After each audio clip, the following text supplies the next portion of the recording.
ଆଜିକାଲି ଜଙ୍ଗଲରେ ଶିକାର କରିବା ବହୁତ କଷ୍ଟ ହୋଇଗଲାଣି। ଶିକାର ସବୁ ବହୁତ ଚାଲାକ ହୋଇଗଲେଣି।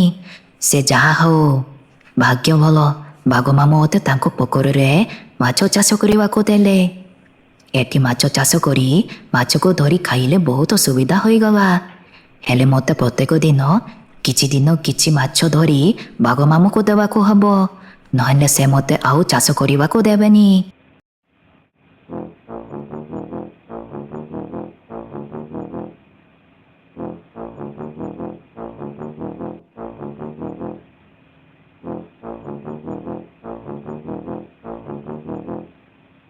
ହଉ, ଆଜି ମୁଁ ବହୁତ ମାଛ ଧରି ସାରିଲିଣି।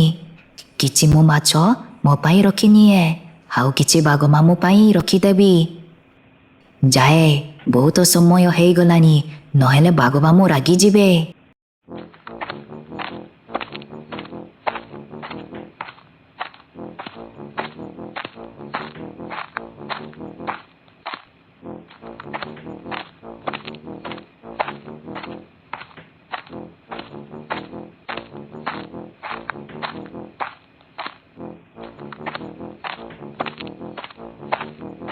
ଆରେ ବିଲୁଆ, ଆସିଗଲୁ ତେବେ।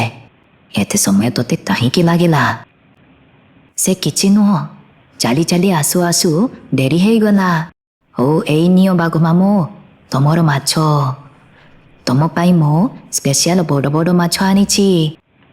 ହଉ, ତେବେ ତୁ ଏବେ ଯା।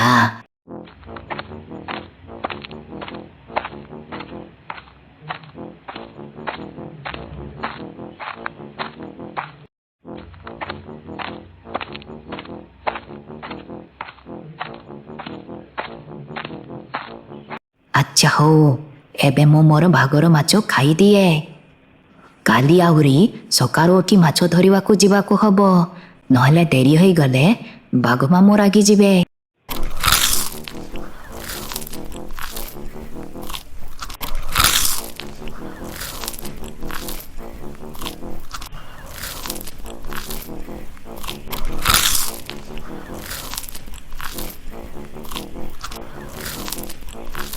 ଆରେ, ଆଜିକାଲି ମୋର ଦିନ ଗୁଡ଼ାକ ବହୁତ ଖରାପ ଯାଉଛି। ଗୋଟାଏ ହେଲେ ବି ଭଲ ଶିକାରଟିଏ ମାରୁନି। ଏପଟେ ମୋର ପେଟ ଭୋକରେ ଗୋରୁ ଗୋରୁ କଲାନି। ହଉ, ଆଉ ଟିକିଏ ଜଙ୍ଗଲ ଭିତରକୁ ଯାଏ, ଯଦି କିଛି ଭଲ ଶିକାରଟିଏ ମିଳିଯିବ।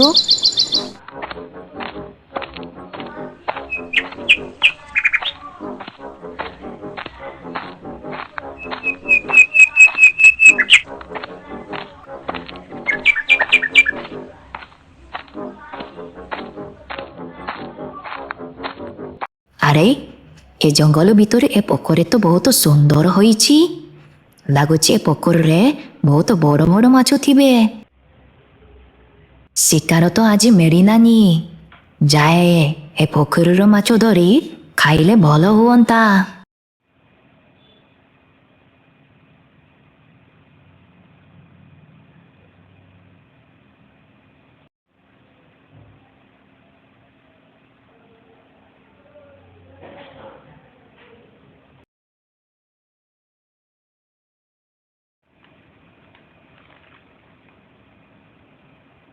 ହଉ, ମୁଁ ଏବେ ଯାଏ ପୋଖରୀରେ ମାଛ ଦେଖିବାକୁ।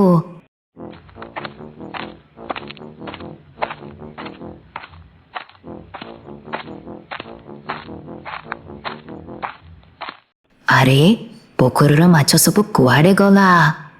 କିଏ ଚୋରି କରି ନେଲା? ହଉ, ମୁଁ ଯାଏ, ବାଘ ମାମୁଁକୁ କହିବି, ନହେଲେ ଅସୁବିଧା ହୋଇଯିବ।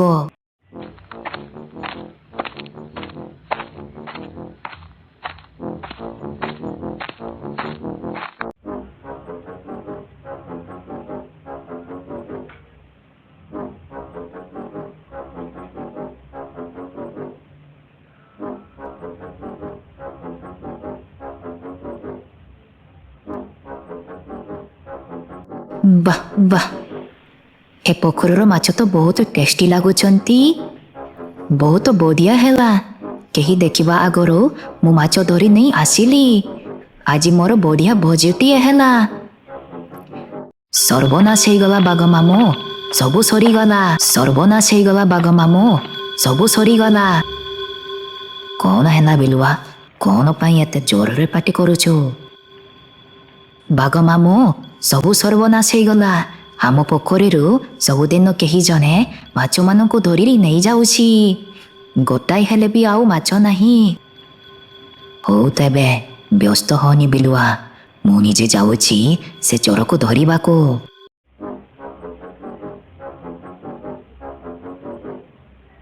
ଆଜି ଦିନଟା ବହୁତ ବଢ଼ିଆ ହୋଇଛି। ମୁଁ ଯାଏ ସେ ପୋଖରୀର ମାଛ ଧରି ଆଣି ବଢ଼ିଆ ଭୋଜିଟିଏ କରିବି।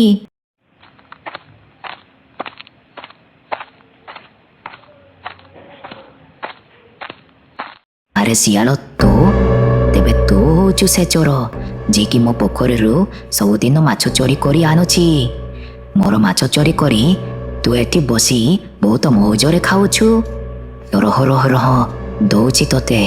ଆଜି ମୋର ମାଛ ବଦଳରେ ତୋର ମାଂସ ଖାଇବି। ଆରେ ବାବାରେ, ତେବେ ଏ ମାଛ ସବୁ ବାଘ ମାମୁଁର? ଦୌଡ଼ୁବେ ଜଲ୍ଦି, ନହେଲେ ଆଜି ବାଘ ମାମୁଁ ମୋର ମାଂସ କଷା କରି ଖାଇବ।